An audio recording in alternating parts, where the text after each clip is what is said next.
예, 지난 시간에 우리 유타 전쟁에 대해서 다뤘었죠.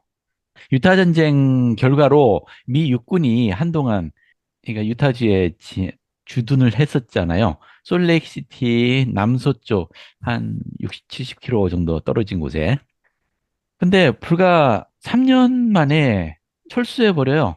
아니 갑자기 왜 철수했을까요? 거기 군대가 주둔하도록 한 것은 뭐 이유가 있었을 거 아니에요. 근데 왜 철수해 버렸을까요?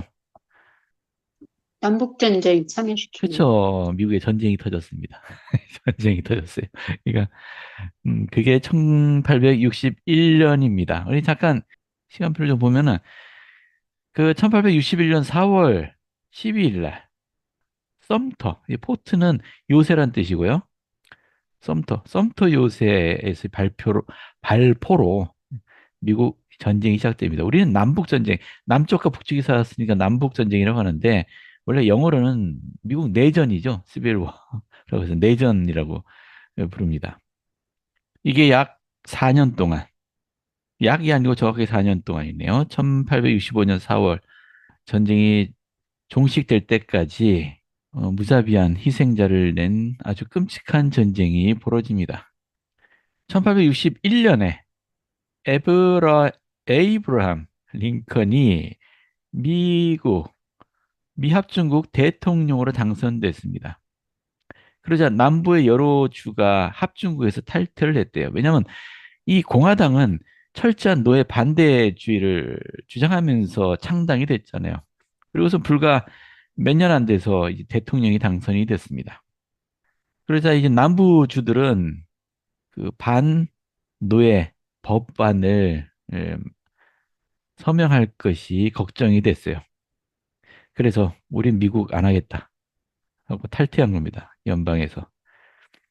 이게 1861년 4월 12일 사우스캐롤라이나 주의 쏨터 요새에서 첫 발포가 있었고요. 그로부터 시작이 되었고 이게 4년간 계속되면서 이게 동족 상잔이라고 했는데 이 동족의 의미가 뭔지 이 민족적인 개념인지 문화적인 개념인지 모르겠네요. 미국인들이 동족이라고 뭐 같은 나라 백성이니까 동족이라고 할 수 있겠네. 하여간 4년간 계속된 전쟁으로 옛 남부를 파멸시켰고요. 60만 2천 명이 인명피해를 냈습니다. 뭐 2차 세계대전에 비하면은 뭐 숫자가 많지 않다 생각될지 모르겠지만 2차 세계대전은 세계대전이고요. 여기 미국인들만 싸운 거잖아요. 게다가 미국인 인구도 그렇게 많지 않았던 시기에 60만 명이나 죽었습니다. 이게 당시 미국 인구 얼마나 되나? 좀 자료 좀 조사해 볼 거랬네요. 그래서 굉장히 큰 피해를 낸 전쟁입니다. 특히나 이때 당시 전쟁, 무기가 크게 발달하지 않았던 시대, 이 당시 쓰던 무기예요. 이 실제로 그 남북 전쟁 당시에 1860년대에 사용하던 총이랍니다. 이제 길쭉한 총이고요. 여기 보시면은 이 부싯돌 같은 게 달려 있어갖고 얘가 땅 치면은 불꽃이 팍 튀면서 총이 발사가 돼요. 지금처럼 총알이 예, 요즘 탄환은 이렇게 약실 속에 이게 납이 들어가 있는 탄환이 있고 여기 화약이 채워져 있는데 여기 끝에 뇌관이 되는 이게 때리면 폭발하는 화약이 별도의 화약이 들어있어서 여기 땅 치면은 여기가 팍 폭발하면서 앞에 나가죠. 근데 이때 당시 총은 여기 잘 보이시나? 여기 뭐 긴 뭐 가느다라고 긴 쇠 막대 같은 게 달려 있어서 요- 여기 여기다가 화약을 이게 총을 세우고 화약을 집어넣어요. 그리고 요 막대기로 푹 쑤셔요. 그리고 쏘면은 여기서 이제 불꽃을 탁 일으켜갖고 발사되는 형태예요. 그리고 한 방 쏘면은 또 여기 총 세우고 화약 집어넣고 또 쑤시고 또 동글동글한 총알 놓고 또 빵 쏘고 요즘 총하고는 다르죠. 이러다 보니까 당시 전쟁하는 모습이 여기 그림으로 있는데요. 이게 남북전쟁 당시에 한 요새를 공격하는 모습이에요. 이 군인들이 멀뚱멀뚱 서갖고 이 요새 안쪽에 있는 사람들은 울타리 안에서 밖으로 울타리 숨어서 쏘고 있는데 밖에 있는 사람들은 멀뚱히 서갖고 총을 쏘고 있어요. 이게 이럴 수밖에 없는 게 당시 무기가 이러니까 뭐 가까이 가면은 이제 칼 빼들고 싸우죠. 하지만 총을 쏠 때는 이게 이렇게 옆으로 길게 줄 서갖고 앞열에서 총 빵 쏘고 뒤로 물러나면 뒤에 준비하고 있던 사람들이 앞으로 나가서 빵 쏘고 그동안에 뒤로 물러난 사람들은 막 총 활 집어넣고 막 이렇게 준비하고 해서 한 2열 내지 3열 이렇게 써서 그런 식으로 했어요. 음. 안 그러면 이 요새를 점령하지 못하죠. 게다가 좀 심각한 경우는 벌판에서 싸울 때는 양쪽 측이 다 이렇게 옆으로 쫙 서갖고 서로 멀뚱히 서서 총을 쏴야만 되는 그런 겁니다. 그러니까 희생이 많죠. 음, 뭘 서서 쏘고 있는데 총이 많이 맞아 죽었습니다. 하여튼 당시 요즘에는 무기가 훨씬 발달했지만은 그래도 사람 많이 안 죽어요. 전쟁할 때 정밀 타격을 하죠. 정밀 타격. 자, 하여튼 당시 남북전쟁 모습입니다. 그러니까 끔찍한 피해를 봤습니다. 자, 문제는 이게 남북전쟁이잖아요. 남쪽과 북쪽. 예, 전쟁 간의 전쟁이요. 그러면 서쪽에 있는 우리 성도들은 어땠을까요? 남쪽도 아니고 북쪽도 아니에요. 서쪽이요. 서쪽에 있는 성도들은 평화로웠어요. 예, 왜냐하면 전쟁에 몰두하느라고 정치가 핍박이 덜했을 거 아니에요. 네, 맞아요. 이 전쟁은 우리 성도들과는 관계없는 전쟁입니다. 당신들끼리 싸우세요. 우리는 관계없습니다. 노예제를 하든 뭘 하든 성도들은 관계가 없어요. 이 남북전쟁이 이 역사적으로 보면은 농업 중심의 국가에서 이제 상공업 중심의 국가로 변해가는 과정에서 일어난 이 충돌이거든요. 예, 우리 성도들과는 관계없죠. 이 자본가들하고 농민들 사이의 전쟁이라고 볼 수 있습니다. 남북전쟁이 발발하자 상당수의 성도들은 1832년 12월 25일 선지자 조세 스미스가 받은 전쟁에 관한 계시와 예언을 상기했습니다. 여기 아예 교리서나 본문이 인용돼 있으니까 경전을 찾지는 않을게요. 주님이 이렇게 말씀하셨습니다. 진실로 주가 속히 일어나게 될 전쟁에 관하여 이같이 이르노라. 그 전쟁은 사우스캐롤라이나 주의 반란으로 시작되어 마침내는 많은 사람을 죽음과 비참으로 이끈 후 끝나게 되리라. 보라, 남부 여로 주는 북부 여로 주를 대적하여 나뉠 것이요. 라고. 진짜 본 것처럼 예언을 했어요. 이게 1832년입니다. 거의 30년 전에 한 예언이에요. 자, 1844년에 조셉이 죽기 얼마 전에 사우스캐롤라이나에서 유혈 사태가 시작되며 이는 아마도 노예 문제로 인해 일어나리라라고 교리서 130편에 예언을 했습니다. 그리고 실제 그대로 되었죠. 음. 성도들이 볼 때 남북 전쟁이 어떻게 보였겠습니까? 저 사람들 아주 잘 싸우네. 왜들 저러나. 근데 우리 성도들은 남북전쟁을 보면서 이 전쟁하는 걸 보면서 아주 감정이 복잡했어요. 왜냐면은 미주리 그리고 일리노이 주에 있을 때 성도들이 무슨 일을 당했나요? 굉장히 끔찍한 일들 많이 당했죠. 근데 거기에 우리 교회가 맞서서 싸웠나요? 조직적으로? 그냥 평화적으로, 가급적인 법적으로 해결하려고 했어요. 죽은 사람은 어쩔 수 없지만은 재산적인 피해 보상이라도 받으려고 노력을 했지만은 두 양주의 국민들은 물론이고 미국 정부도 그렇고 아무도 관심을 갖지 않았습니다. 그러다 결국은 쫓겨났잖아요. 그래서 우리 성도들은 이 유혈 사태를 조세 스미스와 하이론 스미스를 살해하고 하나님 계명을 준수하지도 않고 미주리와 일리노이의 성도들에게 가한 불의 때문에 이 나라에 임한 심판으로 받아들였습니다. 실제로 선교사들이 동부에서 선교사업할 때 이 전쟁에 대한 이 전쟁이 일어나기 전부터 이 전쟁에 대한 조세 스미스의 예언을 종이에다 적어가지고 다니면서 사람들에게 얘기를 했대요. 선지자의 예언이다. 그리고 막상 전쟁이 터지니까 신문에 그렇게 기사가 났어요. 우리에게 선지자가 있지 않았냐. 전쟁이 일어날 거라고 얘기하지 않았냐? 그대로 됐다라고 신문에 실 정도였어요. 근데요, 여러분, 우리 동네에서 전쟁이 나면은 안 되죠. 우리가 피해를 받잖아요. 근데 옆 동네에서 전쟁이 나면 어떤가요? 여러분, 옆 동네에서 전쟁 나면은 우리는 좋아요. 왜, 대표적으로 1950년에 한국 전쟁 터졌을 때 그때 패전으로 뭐 골골하고 있던 일본이 반사 이익을 얻었잖아요. 그래서 일본이 급속하게 발달된 게 사실은 우리 한국 전쟁 때문이에요. 옆 동네에서 전쟁이 났어요. 그러면 전쟁은 사람이 싸우는 게 아니잖아요. 예, 지난주에 이런 얘기 했습니다만 전쟁은 돈으로 싸우는 거예요. 돈이 있어야 전쟁을 합니다. 물자를 공급해야 돼요. 그러면 전쟁 물자를 공급하려면 그 옆 동네에서 이제 일을 해줘야죠. 옆 동네 통해서 예, 물자를 공급해야 됩니다. 실제로 이 남북 전쟁으로 인해서 후기 성도들은 상당한 반사 이득을 얻은 것도 사실이에요. 물론 음, 좋아라 하지는 않았겠지만 뭐 하여튼 그랬던 건 사실입니다.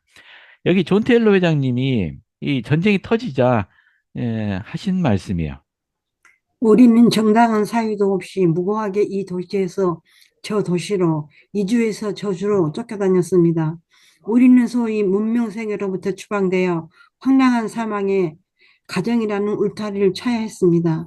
우리가 북부에 가담해 남부에 대항해서 싸워야 할까요? 아닙니다. 이유가 무엇이냐고요? 그들은 과거가 말해주듯 이를 자초했습니다. 우리는 이와는 아무런 관계가 없습니다. 우리는 남부도 북부도 동부도 그리고 서부도 모릅니다. 다만 미 합중국의 헌법을 단호히 적극적으로 준수할 뿐입니다. 예, 감사합니다. 그래서 이 전쟁은 참여하지 않겠다라고 명백하게 얘기했죠. 여기 영 회장님, 브리감명 회장님이 또 하신 말씀이네요. 만약 네, 박해를 받지 않았다면 우리는 필경 지금 여기에 있지 못하고 나라를 좀먹고 있는 전쟁과 유혈 충돌의 와중에 휘말려 있을 것입니다. 우리는 지금 이 한적하고 외진 섬과 산과 계곡에 평화스러운 보금자리를 만들어 안주하고 있습니다. 형제님들이 오늘 어떻게 이렇게 제 주위에 편안히 앉아 계시는 것을 보는 대신 상당수의 분들이 전전에 나가 있는 것을 보아야 했을 것입니다. 저는 현재 이렇게 안전한 곳도 하나님의 축복이라고 생각합니다. 우리를 멸하고자 했던 적들은 현재 그 오만한 기세가 꺾여 있는 반면에 우리는 너무도 큰 축복과 은혜와 기쁨을 누리고 있습니다. 예, 고맙습니다. 우리 브리감명 회장님의 이 말씀 들으면서 어떤 생각들이 떠오르세요? 인생살이 새옹지마. 세웅지만 나쁜 일이라고 생각했는데 나중에 알고 보니까 복으로 바뀐 그런 상황을 얘기하는 거죠. 세옹지마. 자, 고맙습니다. 왜 세옹지마라고 생각하세요? 여기 써신 대로 박해를 받지 않았다면 여기 있지 않았을 것이고, 음, 그렇다면 거기에 휘말렸을 텐데, 우리가 박해받은 게 진짜 괴로운 시련이라고 생각했으나, 더 큰 시련을 막아주는 축복이었다. 맞습니다. 이것도 두 가지 면이 있는데, 맞아요. 쫓겨나지 않았으면은, 그죠? 그러면 거기서 전쟁에 휘말렸겠죠. 게다가 그 미주리나 일리노이 주 이쪽은 남부에 포함되는 주들이죠. 그 남부 소속으로 싸워야 했을까요, 성도들이? 하나님의 인도가 있었죠. 예, 하나님의 인도가 있었다. 우리 성도들이 볼 때 실제로 남북 전쟁에서 그러니까 미주리주 사람들이 특히나 우리 성도들을 많이 괴롭혔잖아요. 아주 끔찍하게도 미워했어요. 근데 이 전쟁에서 가장 크고 끔찍하고 대규모의 전쟁이 미주리에서 벌어졌어요. 그러니까 마지막 전쟁 막판에 이제 결판 내겠다 하면서 하여튼 어, 미주리 저는 거의 박살이 났습니다. 예. 그래서 우리 성도들이 볼 때는, 야, 진짜로 하나님이 저들을 저주하신 건가? 라고 싶을 정도. 예. 그 남북전쟁 역사에 대해서 뭐 인터넷에 조금만 뒤져봐도 그 미주리에서 이 엄청나게 끔찍했던 전쟁 상황이 많이 얘기되고 있어요. 예. 또 어떤 생각? 요셉이 음, 형들한테 팔려 팔려가지고 애굽으로 가게 되잖아요. 그 애굽으로 간 요셉은 그렇게 얘기하죠. 예. 나는 하나님의 손길에 의해서 이곳에 왔다. 이렇게 얘기를 해요. 맞아요. 예, 형들이 팔아버린 건데. 그죠? 예. 근데 그런 말을 하면서, 그런 말 들 때마다 우리가 선택 의지로 행한 모든 일들을 통해서 하나님은 그냥 자연스럽게 그 일을 그쪽으로 인도를 하신 것 같아요. 저도 어떻게 보면 예, 우리가 예. 살면서 현실에 계속 그 어려움 보고 또 미래를 좀 바라보는 시야가 좀 많이 못 보는 경향이 많잖아요. 네. 그런 거 보고 뭐 주님이 하시는 일들, 이런 역사적인 거나 뭐 우리 개개인의 삶에 있어서도 보면 그런 어려운 시기에 그것이 굉장히 힘듦을 주지만 이게 시간이 지난 후에 봤을 때 그것이 나에게 어떻게 유익이 됐는지를 이렇게 볼 수 있는 시각이 좀 생기는 거 보면 네. 그때 그런 경험들이 좀 어렵게 우리가 느끼고 힘들지라도 주님의 보는 시각으로 그거를 잘 받아들이고 산다면 결국 우리에게 유익이 되는 삶으로 만들어 갈 수 있겠구나. 그래서 우리가 그런 음, 면에서 신앙을 행사하고 주님을 따르고 이렇게 그 안에서 노력해 가야 되는구나라는 그런 생각들이 드네요. 예. 좋은 송구를 하나 인용을 해 주셨어요. 이거 보세요. 예, 이사야서 55장입니다. 이사야서 55장. 이는 내 생각이 너희 생각과 다르며 내 길은 너희 길과 다름이니라. 여호와의 음, 말씀이니라. 이는 하늘이 땅보다 높음 같이 내 길은 너희의 길보다 높으며 내 생각은 너희의 생각보다 높으니라. 솔직히 그 박해받을 때 미주리와 일리노이에서 막 박해받고 희생당하고 쫓겨나고 할 때는 얼마나 괴로웠을까요? 그죠? 하나님이 우리에게 왜 이러시는가 싶었을 거예요. 근데 결국은 그 모든 일들이 주님의 크신 계획이 있었던 거잖아요. 동부에서 그렇게 쫓겨나지 않았으면은 이 전쟁에 휘말렸을 거고요. 성도들이 안전하게 보존되지 못했을 겁니다. 제 생각에는 아마 동부에 그냥 남아 있었으면 교회가 박살이 났을 거고요. 교회 다시 시작해야 될지도 몰라요. 악인들은 박해를 해서 자신들의 응보를 받지만은 이것을 인내로서 견딘 성도들은 결국은 축복을 누리잖아요. 이게 우리 인생에도 같지 않나요? 우리도 살아가다 보면은 주님이 나에게 왜 이러시나 싶을 정도로 힘들 때들이 있잖아요. 그리고 어떻게 맞습니다. 해야 될지 모르는 내가 어떻게 해야 됩니까? 하지만 주님은 다 계획이 있으시는 겁니다. 나는 모르지만 이 공경을 헤쳐나갈 방법을 나는 모르지만 주님은 알고 계시다는 거죠. 그래서 그걸 생각한다면은 그럼 우리 성도들에게 진짜로 필요한 중요한 성품이 뭐겠습니까? 인내죠. 끝까지 참는 예, 거. 그렇죠. 참아야죠. 견디는 겁니다. 인내. 인내의 신앙이 있다라는 거를 좀 생각나게 하네요. 자, 좀 읽어볼게요. 교회 지도자들은 남부 연방을 지지하는 일은 생각조차 하지 않았으나 에브라함 링컨 대통령이 병사들을 위해 대륙 횡단 전선 라인 과 수송로를 보호해달라고 요청했을 때 교회는 아주 적극적으로 예, 도왔습니다. 그러니까 전쟁에는 참여 안 해요. 하지만 링컨은 대통령이잖아요. 그러니까 대통령이 뭔가를 요구하면은 들어주는 겁니다. 음.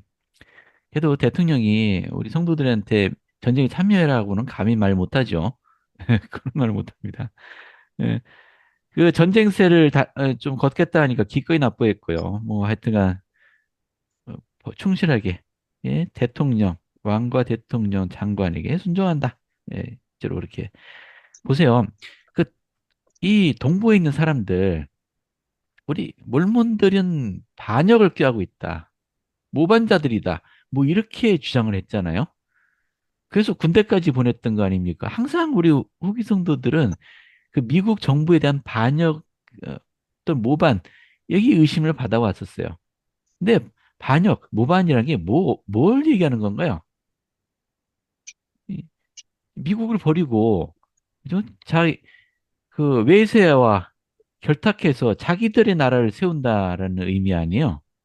그게 그 외세라는 게 영국이죠. 주로 영국 내지 프랑스. 영국이죠. 영국 저기 오레곤 지역 당시 오레곤 지역에 영국 군대가 주둔하고 있었습니다. 음, 어, 근데 정작 미합중국의 국적을 미국 합중국을 탈퇴하고 영국과 손잡은 건 누군가요? 우리 후기 성도들을 모반자라고 모함을 몰아붙였던 그 사람들이 정작 미합중국을 탈퇴하고 영국과 손잡고 전쟁을 벌였잖아요. 저기 실제로 영국하고 미국 남부 저기 손잡고 싸웠습니다. 뭐 영국 남 얼마나 열심히 도왔는지는 모르겠습니다만, 예, 누가 진짜 모반자들인가요? 이거 보세요. 그 미국 남부주들이 미합중국에서 탈퇴를 하려고 할 때 유타는 가입을 추진했어요. 이제 지금 준주이잖아요. 근데 정식주가 되려고 계속 신청을 했어요. 자, 이때 그 브리가면 회장 뒤를 이은 주지사가 커밍 주지사죠. 알프레드 커밍. 당시 부캐넌 대통령이 임명한 이 커밍 주지사 보내겠다고 군대를 따라 보냈었잖아요. 근데 커밍 주지사는 그래도 꽤 좋은 사람이었던 모양이에요. 아주 열심히 일도 하고. 근데 결국은 임기를 다 못 채우고 왜냐하면 고향이 조지아주였대요. 남부. 근데 북부 대통령이 자기 임명했는데 그럼 자기 고향을 배신한 게 되잖아요. 그래서 그냥 조용히 사임을 했습니다. 그리고 고향으로 돌아갔어요. 그리고 이제 링컨 대통령이 다른 사람을 또그 주지사로 임명해서 보냈는데 아주 못된 사람이 와갖고 한 달도 못 돼서 도망가기도 하고 하여튼 그런 일이 있었습니다. 여기 보시면 1861년에 61년 3월 몇몇 남부주를 제외한 합중국은 유타 이게 전쟁이 발발하기 직전이죠. 유타 서부 일부를 떼어내서 네바다 준주를 만들었어요. 원래 유타주였는데 왼쪽을 푹 떼갖고 여긴 유타주 안 돼. 네바다주. 근데 매년 땅을 더 떼가요. 조금씩 조금씩 떼가더니 결국은 지금의 네바다 영토가 되었고요. 여기를 주로 승격시켰어요. 1824년에. 그러니까 원래 네바다주는 그 유타주가 모체예요. 이게 자식주예요. 근데 이 자식주는 정식주로 승격시키고 이 부모주는 주로 승격을 안 시켜주는 겁니다. 하여튼 뭐 그랬다고 합니다. 자, 1867년에 유타 시민들이 세 번째 신청을 했어요. 정식주로. 그런데 역시 공화당, 당시 집권당이던 공화당이 일부다 체제를 결사 반대하면서 기각이 됐습니다. 여기 보시면 공화당 출신인 아브라함 링컨 대통령은 후기 성도들을 겨냥해 입안된 1862년 모렐 반중원 법안에 서명을 했지만 이 시행을 촉구하지는 않았습니다. 근데 나중에 이제 모렐 법안이 일단 법은 법이잖아요. 이 나중에 시간 지나면서 성도들을 괴롭히는 근거 법안이 돼요. 자, 브리가명 회장이 도대체 링컨 대통령은 우리에 대해서 어떻게 생각하고 있는지 확인하기 위해서 이 데저렛 뉴스, 유타주에 있는 데저렛 뉴스지의 부주필, 부 에디터죠. 그 TV H 스탠하우스 형제를 워싱턴 DC로 보냈습니다. 링컨 대통령이 그리고 그 주승격에 대해서 막 설득하고 우리 교회 입장도 설명하고 근데 링컨 대통령은 아주 진지한 표정으로 잘 들어줬다고 해요. 근데 확답은 주지 않더랍니다. 주승격을. 그러면서 이렇게 얘기했다고 해요. 이것도 그냥 제가 읽을게요. 스탠하우스 씨. 내가 소년 시절 일리노이의 한 농장에 있었을 때 그곳에는 우리가 치워야 할 목재가 상당히 많았습니다. 때때로 우리는 땅에 넘어져 있는 통나무도 치워야 했습니다. 그것은 쪼개기엔 너무 단단하고 태워버리기엔 너무 습기가 많았으며 운반하기에는 너무 무거웠습니다. 어쩔 도리 없이 우리는 그것을 그냥 내버려 두었습니다. 몰몬들에 대한 나의 생각도 그와 마찬가지입니다. 돌아가서 브리감령에게 그가 나를 간섭하지 않으면 나도 그에게 그렇게 하겠다고 말씀드리십시오. 실제로 링컨 대통령 재임 기간에는 정부하고 관계가 나쁘지 않았어요. 링컨 대통령이 예, 그 교회를 괴롭히지 않았습니다. 그냥 중립적인 입장에서 관대한 태도를 보였기 때문에 실제로 성도들로부터도 존경을 받았어요. 인기가 많았습니다. 실제로 이제 미국 대통령 가운데 가장 존경받는 대통령 그러면 링컨 대통령이 1순위로 뽑힌다며요? 예. 자, 아무튼 그랬습니다. 자, 이때쯤 우리 지난주에 그런 얘기했잖아요. 도대체 그 부캐넌 대통령이 왜 그렇게 뻘짓을 했느냐? 유타주에 파견됐던 관리들이 제 역할을 하지 않고 도망치고 막 하면서 어, 보고서를 올릴 때는 온갖 중상모략을 포함시켜서 거짓 소문까지도 넣었고 자기들 행동을 합리화시키면서 그렇게 보고를 하니 어, 안 그래도 이미지가 안 좋죠. 게다가 결정적인 문제는 당시 통신 수단이 별로 발달하지 않았어요. 그러니까 소식이 유타주에 있는 소식이 동부에 전해지는데 한 달 이상이 걸리는 겁니다. 그래서 직접 가서 눈으로 보고 조사를 해야 되는 거죠. 자, 근데 그 유타 전쟁으로 인해서 이게 외국에도 막 대서특필되고 했다고 했잖아요. 그러니까 오히려 이 교회에 대한 관심들이 많아졌어요. 그리고 외국에서도 이 솔렉시티 방문하는 사람들도 많아졌고요. 그 사람들이 돌아가서 신문에 기고한다든지 또는 뭐 견문기를 책으로 낸다든지 해서 유럽 내에서 우리 교회에 대한 그 인식이 상당히 좋아지는 계기가 됐대요. 부캐넌 대통령의 그 이상한 행동이 결론적으로는 교회에 득이 되는 상황입니다. 음. 당시 통신수단이라고 하면은 말을 이용한 속달우편이 있었대요. 이 제도가 나오면서 1860년 4월을 기점으로 이게 더 한층 발전했는데 보시면 체중이 가볍고 대담한 80명의 기수들이 우편물을 미주리주 세인트 조셉에서 캘리포니아주 세크라멘트에 송달했는데 거의 10일 만에 320km를 질주했답니다. 하루에 320km, 이제 10일 만에 3200km요. 3200km면 미국 단위로 2000마일이죠. 2000마일을 열흘 동안 하루에 200마일씩 달렸다는 얘기잖아요. 말이 죽어나가겠죠. 옛날 우리나라 조선에도 이런 제도가 있었어요. 아세요? 파발리라고 하죠. 파발을 보내면은 말 타고 막 달려가잖아요. 그 말이 얼마나 달릴 수 있나요? 예, 그 목적지까지 그냥 끊임없이 달리면 말 죽어요.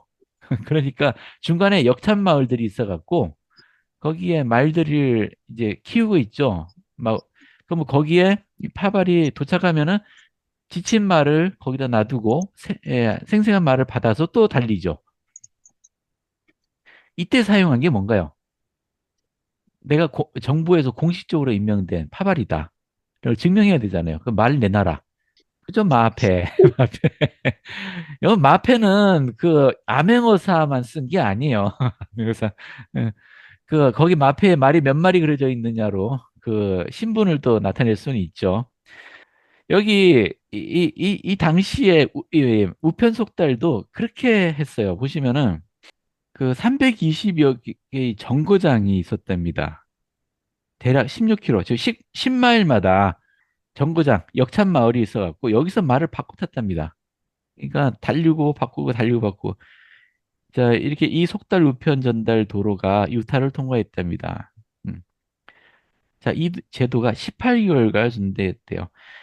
예, 이 말 기수들이 체중이 가볍고 아주 대담하다고 했잖아요. 실제로 여러분 본 적이 있으신지 모르겠는데 우리나라도 저기 경마장에 가면은 그죠? 말 경주하는 경마장에 가면은 기수들이 있잖아요. 그래서 저는 경마장에 안 가봤지만은 TV에 나온 걸 봤는데 기수들이 키가 조그만해요. 남자들인데 대개 남자들인데 키가 작아요. 150에서 160 사이.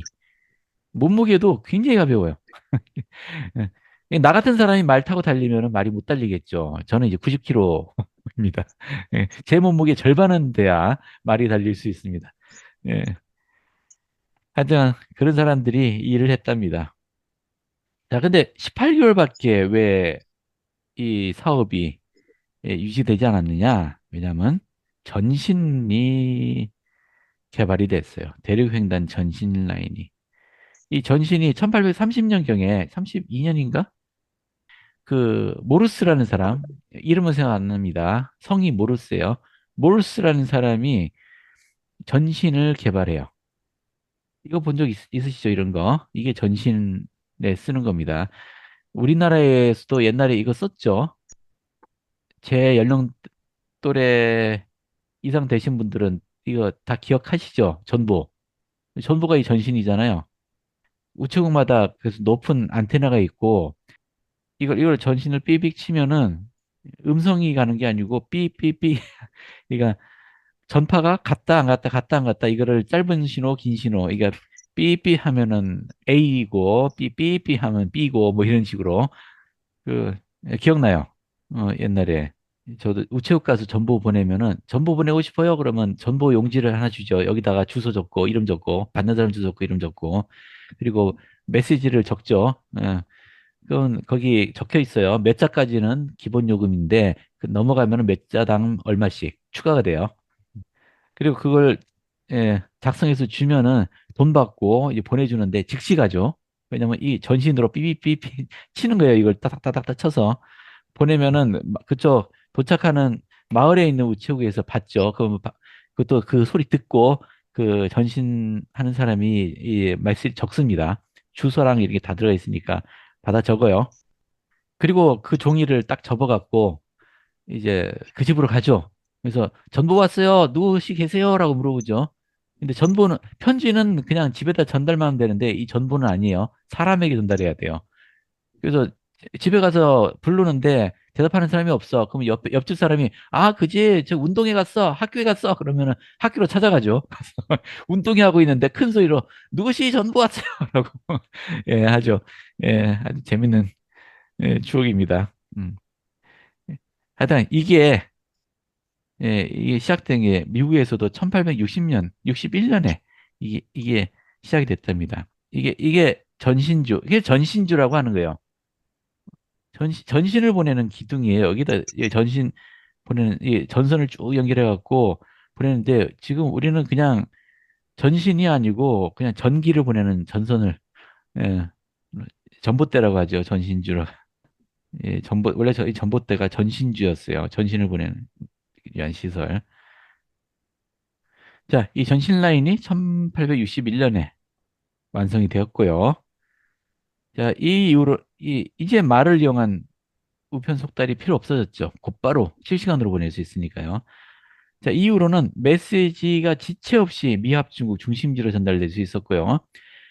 이 옛날 탈주 관리들처럼 뭐 허위 정보를 유포한다든지 이런 일들이 더 이상 필요 없게 되었습니다. 왜냐하면 뭐 예를 들어서 뉴욕 타임즈 기자가 그냥 솔레익시티에 상주하는 거예요. 그러면서 여기서 일어나는 일들을 중요한 일이 있으면 즉시 기사를 써서 전신으로 보내면은 이 신문사에서 곧바로 받아갖고 다음날 출판할 수 있게 되는 겁니다. 자, 이 유용성을 이제 교회에서는 알았고요. 보시면은 이 전신이 솔레익시티에 들어온 직후 브리감명은 전체 정착지를 연결하는 전신망 설치 계획을 수립을 했어요. 이 교회에도 유용하다. 그리고 솔레익시티에 전신술 학교를 설립했고요. 이거 어렵습니다. 저도 이 아마추어 무선 자격증이 있거든요. 햄이라고 하죠. 아마추어 무선 자격증이 있는데 그 중에서 이제 전신 자격증을 또 따려고 노력을 했어요. 근데 쉽지 않더라고. 이게 몇 자 이상 막 전신을 칠 수 있어야 되고 들을 수 있어야 되는데 그건 못 땄어요. 결국은. 네, 바빠갖고. 1867년에 약 800km에 이르는 전선 라인 부설이 완공되었고 1880년 기준으로 1600km가 넘는 1000마일, 1000마일에 해당되는 라인을 부설을 했답니다. 굉장히 이런 게는 교회는 빨리 받아들였어요. 뭐 제2차 육군 점령 이거 넘어갈게요. 네. 하도 이상한 소리를 하는 정치인들이 많아갖고 또 교회를 또 의심스럽게 보는 사람들이 있어서 하딩이라는 사람이 교회를 막 비방했다고 하는데요. 그래서 저 몰몬들 그냥 두면 안 되고 가서 감시해야 된다 해서 한 700명 정도 되는 부대를 보냈답니다. 그래서 이 솔렉시티 동편에 위치한 옛날에 주둔하던 거기 말고요. 거기는 솔렉시티의 남서쪽 한 6, 70km 정도 거리에 있는 곳이었고 여기는 솔렉시티 동편의 언덕에 캠프 더글라스라고 명명한 곳에서 주둔했답니다.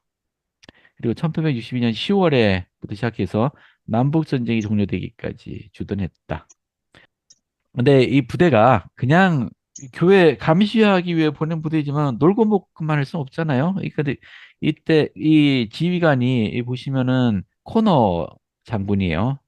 일을 열심히 했어요. 이 부대가 교역 루트도 보호해주고 인디안들이 약탈을 일삼으니까 이 인디안들 위협으로부터 교회를 성도들 마을을 보호해주기도 하고요. 어 그리고 또 산에서 나는 값진 비싼 금속들을 시굴하는데도 소홀히 하지 않았대요. 역시 군대는 작업이에요. 예, 군대 다녀오신 분들 계실 텐데 군대의 꽃은 작업입니다. 예, 땅 파는 일을 시켰네. 그 귀금속들 채굴하라는 얘기잖아요. 그래서 이런 노력으로 유타의 광업이 발달하기 시작했어요. 그래서 유타 광업의 아버지라고 불렸답니다. 뭘 캤는지 모르겠어요.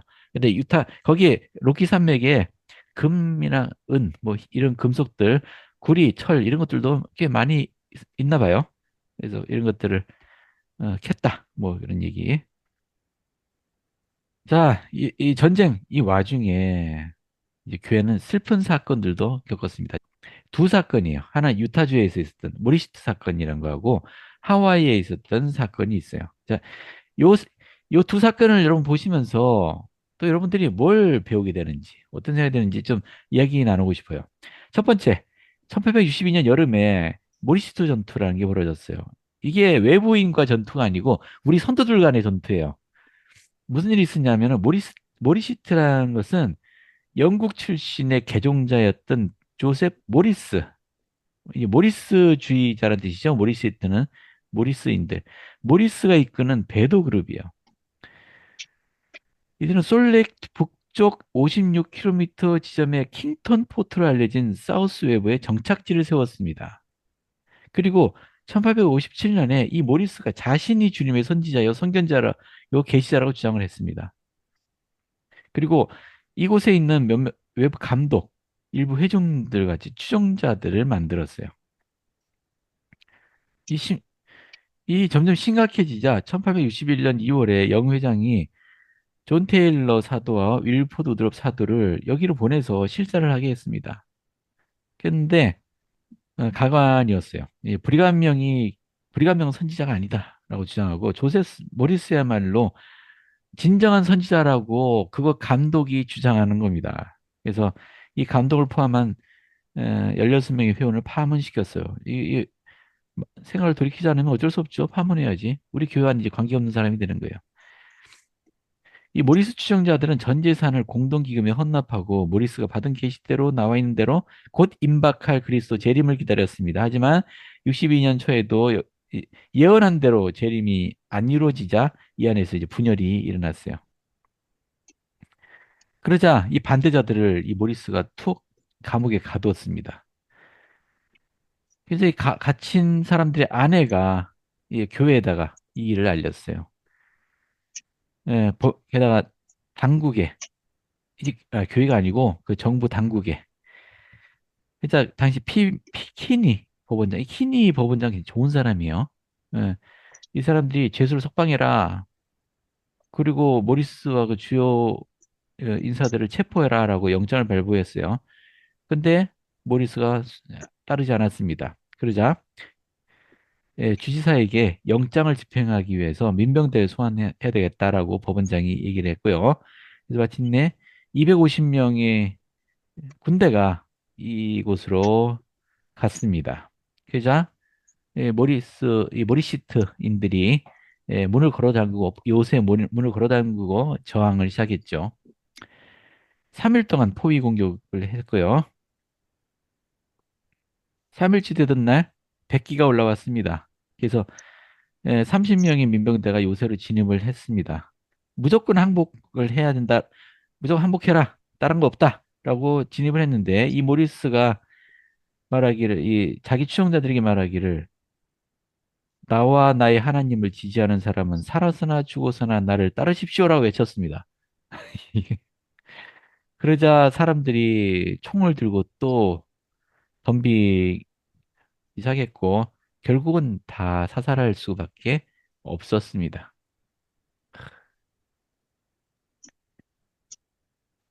에, 3일간의 싸움에서 모리스 추종자들 다 죽었고요. 유타 민병대에도 2사람이 목숨을 잃었습니다. 그리고 90명이 솔텍시티로 이송이 되어서 어, 재판이 열렸고 7명이 형을 받게 되었습니다. 뭐 이런 얘기. 이게 교회가 연관된 건 아니지만은 결국은 교회 이미지가 실추되었던 거죠. 저 몰몬들 저것도 저런 짓을 벌이는구나. 뭐 이런 거죠. 안타깝죠. 왜 이런 일이 벌어질까요? 한때 성도들이잖아요.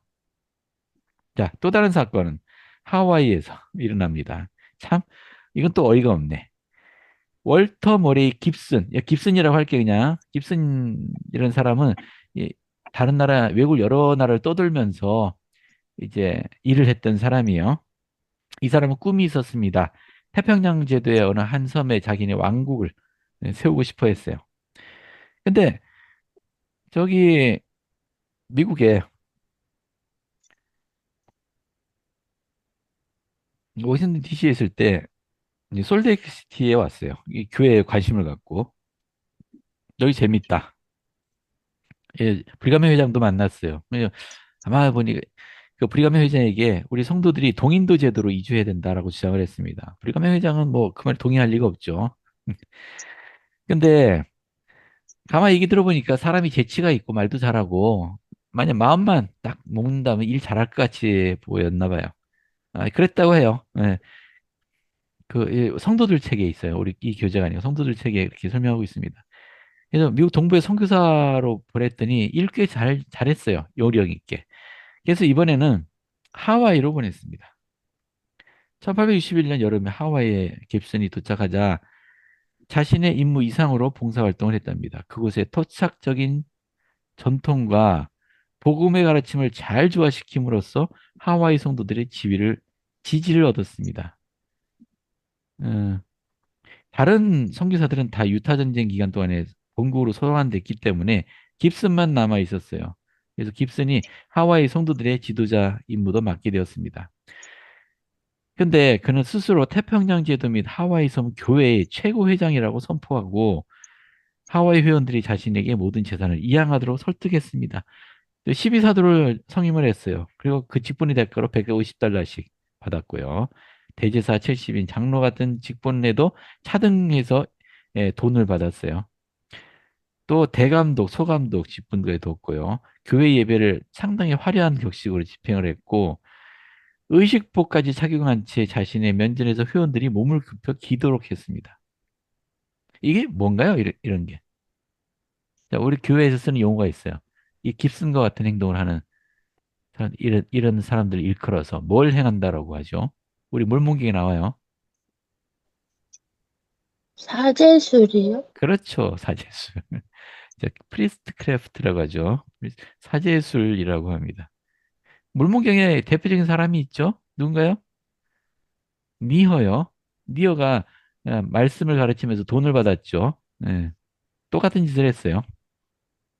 그뿐만 아니고 당연히 교회 재산이 되었어야 할 그러니까 회원들이 기부한 땅들 이런 것들을 다 자기 이름으로 자기에게 바치라고 해서 자기 땅으로 만들었어요. 이게 도가 과해지니까 이 한때는 깁슨을 좋아하고 따랐던 사람들도 이건 좀 이상하다. 이게 진짜 교회의 뜻이 맞느냐 싶잖아요. 그래서 64년에 누군가가 편지를 보냈습니다. 솔레시티에 현지 상황을 알렸어요. 그러자 브리가메 회장이 12사도 정원의 에즈라 티 벤슨 로렌조 스노우. 우리 교회 6대 회장님이시죠. 여기 에즈라 탭트 벤슨 회장님의 할아버지인가 아버지인가 그래요. 할아버지일 거예요. 예. 로렌조 스노우 회장님은 교회 6대 회장님이고, 조셉 F. 스미스 회장님, 내가 바꿨나? 로렌조 스노우가 5대 회장님이고, 조셉 F. 스미스 회장님이 6대 회장님인가요? 예. 엘마 스미스 누군지 기억나세요? 엘마. 기억 안 나세요? 혼즈밀 사건. 참, 혼즈밀에서 그 폭도들이 들어닥쳤을 때, 그 남, 그 회원들이 그 안에 그 방앗간이 아니고 뭐냐, 대장간 아, 안에서 항전을 했잖아요. 안에서 밖으로 총 쏘면서. 근데 결국은 점령됐고, 그 안에 숨어 있던 몇 살인가요? 7살인가? 5살인가? 7살인가? 하는 아이를 이 폭도들이 벽에다 걸어놓고 총을 쏴댔잖아요. 그래서 엉덩이 날아갔던. 근데 그 어머니가 기적적으로 아이 엉덩이를 소생시켰죠. 그 아이예요. 엘마 스미스가 자라서 여기 하와이 가서 선교 사업을 했어요. 그리고 윌리엄 클러프. 이 사람 5명을 하와이로 보냈고요. 근데 이 사람들은 다 하와이에서 선교 사업했던 사람들입니다. 충실한 여기 사도들도 포함되어 있었고요. 깁슨의 본부가 있던 하와이 제도에 도착한 이들 형제들은 그곳의 부두에서 거친 바람과 사나운 파도를 만났다. 소형 배를 타고 상륙하던 그들은 전복되고 말았다. 로렌조 스노우를 제외한 다른 모든 사람들이 해안에서 이 사건을 목격하는 원주민들에 의해 무사히 구조되었다. 로렌조는 완전히 탈진한 상태로 배 밑에서 발견되었다. 현장에 있던 사람들이 보기에는 그는 죽은 사람이나 다름없었다. 원주민들은 아무 소용없는 일이라고 했으나 헌신적인 형제들은 무릎 위에 그를 올려놓고 신앙으로 그를 위해 기도드리며 정성껏 돌보았다. 형제들은 그의 호흡을 되살리기 위해 그를 통 위에 올려놓고 가슴을 압박하며 그의 입에 숨을 불어넣고 다시 공기를 빼내주고는 했다. 그가 생명을 다시 찾은 첫 징표가 나타난 것은 이 사건이 나고 1시간이나 더 지난 뒤의 일이었다. 예, 감사합니다. 왜 배가 뒤집어졌을까요? 사도들이 그게 가리고 있는데, 아마 이 깁슨이라는 인간, 이 사람 자체도 사탄의 게임에 빠진 사람일 테고, 지금 이 사도들이 예, 이게 오는 것을 아마 사탄이 방해했을 거예요. 음. 왜냐하면 그 조세 스미스를 통해서 주님이 주신 적이 있어요. 사탄의 권세가 물 위에 있다고. 그래서 어쨌든 무사히 사탄의 방해를 뚫고 무사히 섬에 올라갔습니다. 이 섬이 라나이라고 하는 섬이에요. 그리고 실제로 이제 그 깁슨을 만났습니다. 자, 사도들이 이틀에 걸쳐서 월터를 만났습니다. 사도들은 그의 악행이 돈을 받고 신권 성임을 파는 것을 훨씬 넘어서 있다는 걸 알게 되었습니다. 거의 믿을 수 없을 만큼 너무 이상한 일이 벌어졌는데, 월터는 라나이에 와서 자신이 오랫동안 꿈꾸던 태평양의 광활한 제국 건설을 시작할 기회를 포착을 했습니다. 그는 섬에서 땅을 사기 위해 가축과 재산을 기부하도록 하와이 성도들을 설득했고요. 그리고 성도들에게 제국 건설의 꿈을 불어넣으면서 다른 섬들을 침략할 목적으로 라나이 섬에 문병대를 조직하고요. 병사들을 훈련하기까지 했어요. 그는 또한 사모아를 비롯한 폴리네시아의 섬들을 지배할 준비를 하기 위해 그곳에 선교사들을 파견했답니다. 참네. 이 폴리네시아 사람들은 곧 그를 왕처럼 대하기 시작했습니다. 누구든 그와 이야기를 나누고자 하는 사람은 땅에 엎드린 채 무릎으로 기어서 그의 집으로 들어갔고요. 월터는 경외심을 불러일으키기 위해 자신의 집 근처에 있는 속이 움푹 뺀 바위를 성전의 초석으로 정했습니다. 그리고 그 안에 몰몬경과 다른 문서들을 넣고 덤불로 덮은 뒤에 그곳에 가까이 가면 재앙을 겪으리라고 성도들을 경고하기도 했습니다. 그러면서 사람들한테 저 바위 위를 지나가면 누구든지 곧바로 죽는다라고 주장을 했어요. 그러자 여기 왔던 선교사들, 이 사도들 포함 선교사들이 그 길을 지나갔어요. 아무도 안 죽어. 자, 자, 그때부터 이제 하와이 성도들이 선교사들의 말을 듣기 시작했습니다. 아이,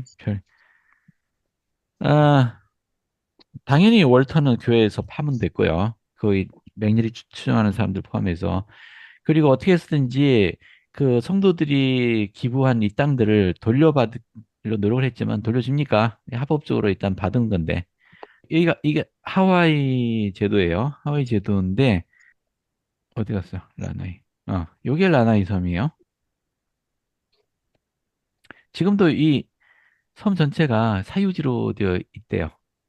음, 깁슨의 후손들이 갖고 있는 걸로 있는데, 원래 이곳에 교회를 짓고 이 하와이 성도들이 집합하는 장소로서 그냥 모여서 그 같이 생활하는 그런 장소로서 교회에서 이제 매입하려고 했던 땅인데, 이 깁슨이 이런 짓을 벌이면서 이곳을 포기해야만 했어요. 뭐 어떻게 합니까? 뭐 싸워서 뺏을 수도 없고. 그래서 다른 곳에 이 하와이 주민들의 집합 장소를 마련하려고 여기저기 다녔습니다. 섬들을 다 다녔어요. 요건 비가 아일랜드네요. 얼마 전에 불났던 데가 이 비가 아일랜드죠. 섬이 홀랑당 타버렸죠. 그리고 요 섬이 여러분들 잘 아시는 오하이오 섬이고요. 여기 보시면 호놀룰루. 어, 그 하와이 주 수도가 호놀룰루죠. 있는 섬입니다. 오하이오 섬. 이 섬에 와서 그 또 혹시 좋은 집합을 장소로 쓸 만한 땅이 있는지 막 찾아다녔다고 해요. 자, 이때 있었던 일 하나를 같이 한번 읽어볼게요. 자, 성도들 2권입니다. 자, 브리가면 회장의 예, 승인을 받아서 교회 자금으로 토지를 구입하려고 막 돌아다니고 있었는데 빅 아일랜드 해야 될지 막 못한 채 둘러보던 중에 오하이오 섬에서 또 후보지를 물색하고 있던 어느 날이었습니다. 자, 요거는 어느 분이 한번 읽어봐 주세요. 그러던 어느 날 윌리엄은 조셉과 함께 오하우에 있는 라이의 농장 근처의 작은 지구를 방문했다가 혼자서 산책을 나갔다.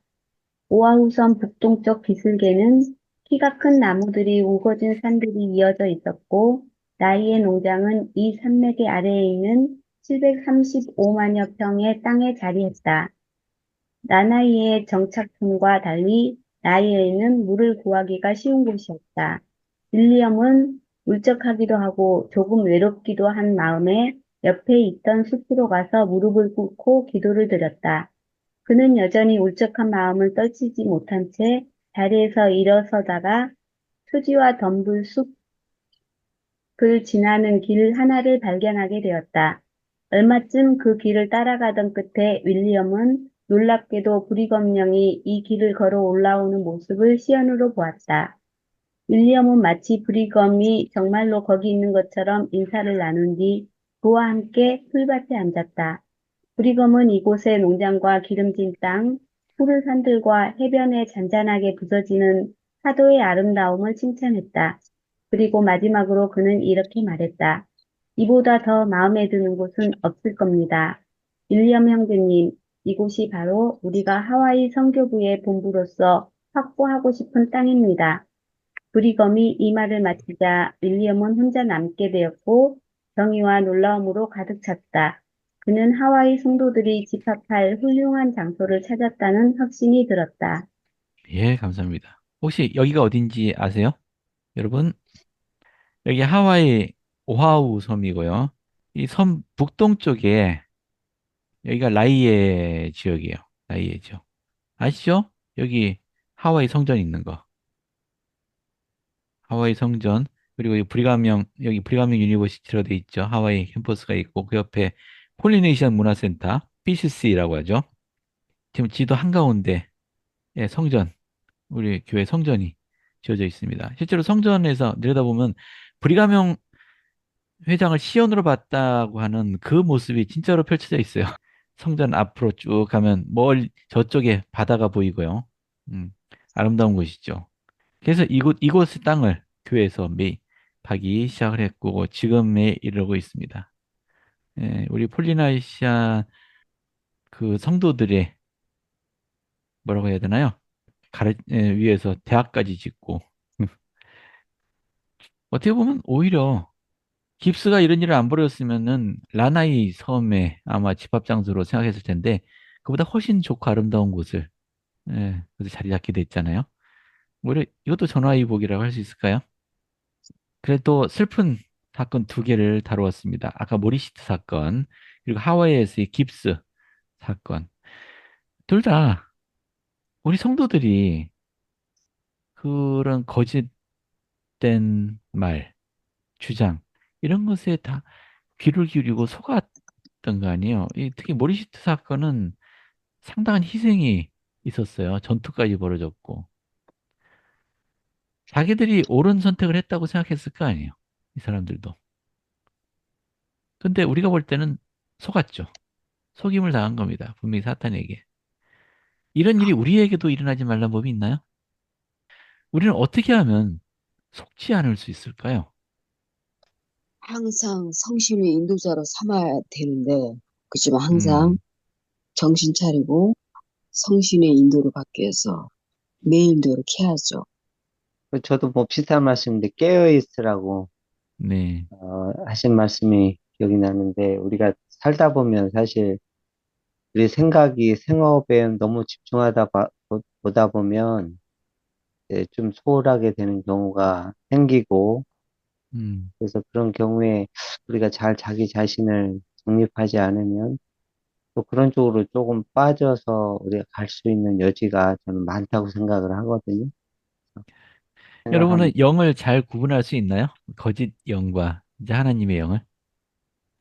뭐 영을 구분하는 게 어렵지는 않다고 생각해요. 예, 분명한 원칙이 있거든요. 경전에서 분명히 가르치고 있어요. 근데 자신의 야욕 또는 욕심 뭐 이런 것들이 개입돼서 성신의 인도를 오해하는 경우가 많죠. 음. 성구를 좀 인용할게요. 지금 요거는 야곱서예요. 우리 몰몬경의 야곱서 7장에 보시면은 시렘이라는 사람이 나와요. 우리 몰몬경에 등장하는 첫 번째 적그리스도, 반그리스도, 엔타이 크라이스트 인이에요. 근데 이 여기 볼 게 아니고 요에 딸려 있는 우리 학생교재, 정규한 학생교재에 이렇게 설명하고 있어요. 거짓에 속지 않는 방법. 이 시렘이 뭐라고 했었나 하면은 여기 보시면 시렘이 나중에 이렇게 고백합니다. 그가 악마의 능력에 속았음을 그들에게 명백히 말하니라. 속았다. 또 얘기하잖아요. 시렘이. 또 그가 지옥과 영혼과 영원한 형벌에 대해 말했다. 처음에는 자기 말을 사람들이 막 귀로 듣고 좋아해주고 하니까 자기 스스로도 믿게 되었다는 얘기죠. 자, 그래서 에즈라 탭트 벤슨 회장님이 몇 가지 제안을 하셨어요. 여기 보시면은 첫 번째, 그것이 표준 경전에 어떻게 설명되어 있는지 비교해봐라.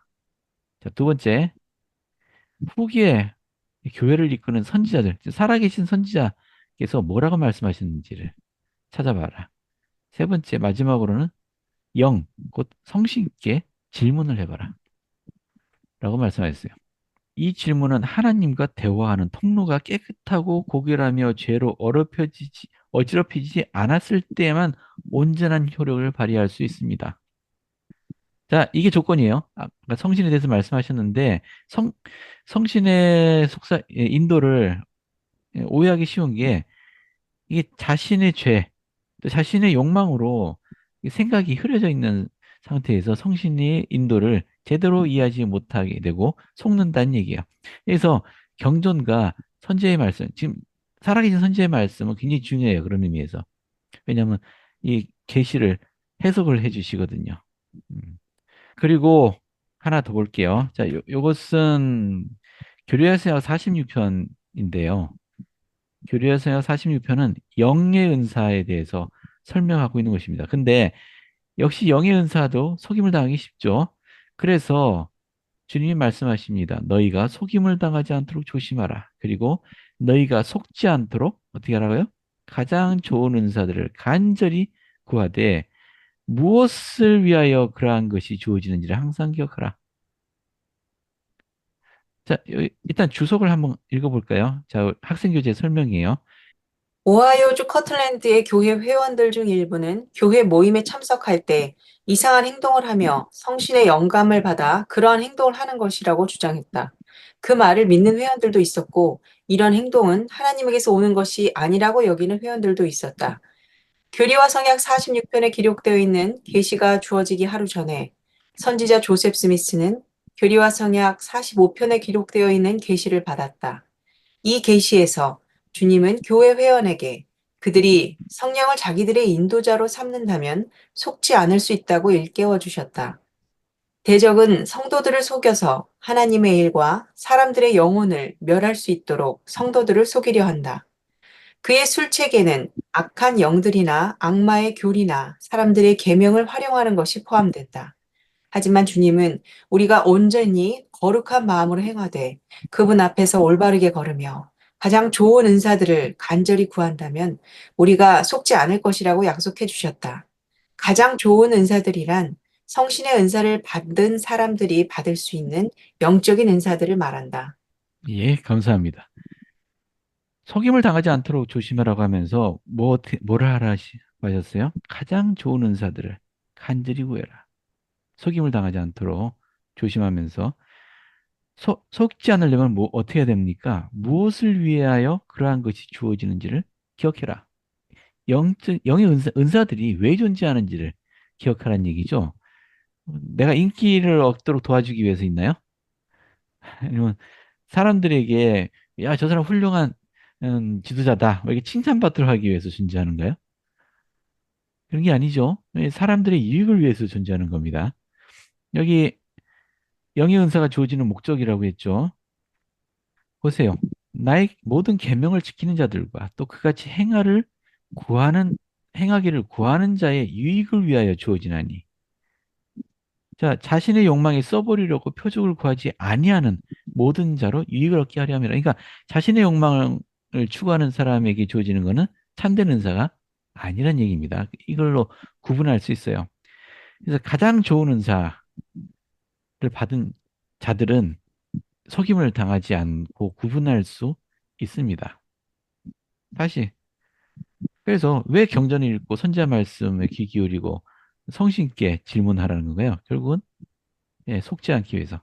이 가장 좋은 은사는 이 은사들을 구하라라고 하시는 말씀입니다. 그 해가 뜨기 전 새벽이 가장 어둡다고 하듯이 주님이 재림하시기 전에 주님이 오시기 직전이 아마 세상이 가장 암울하고 어두울 겁니다. 그때 이 성령을 자신의 인도자로 삼지 않는 자들은 모두 속임을 당하게 될 겁니다. 지금 성신을 동반하기 위한 노력을 하셔야 돼요. 평소에 큰 사건이 있기 전에 지금부터 이 영을 동반하는 삶을 사시기 노력하셔야 됩니다. 전에 한번 이 주제로 말씀드린 적이 있어요. 속지 않기 위해서. 사람들은 다 자기가 옳은 일을 하고 있다고 생각하거든요. 근데 알고 보니까 무리를 일으키고 교회 안에 분란을 일으키는 원인이 되는 경우도 있어요. 자기가 옳다고 생각을 했는데.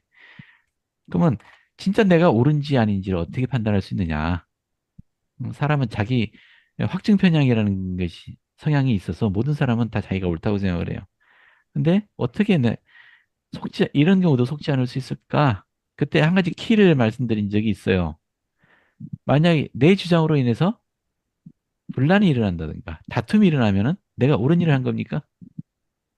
음, 그렇지 않아요. 네, 그렇지 않습니다. 아무리 내가 이론적으로, 이성적으로 내가 옳다고 하더라도 그건 옳은 행동이 아니에요. 하나님의 영은 사람을 합하게 합니다. 사람 간에 다툼을 일으키는 것은 사탄이 원하는 일이에요. 내가 어떤 감정에 사로잡혀 있는데 이것이 누군가에 대한 어떤 반감 또는 적대감이 포함되어 있다면 깊이 제고해 보셔야 됩니다. 자, 절대로 다른 사람을 내가 교화시켜서 그를 바꿔놓겠다라고 생각하시면 안 돼요.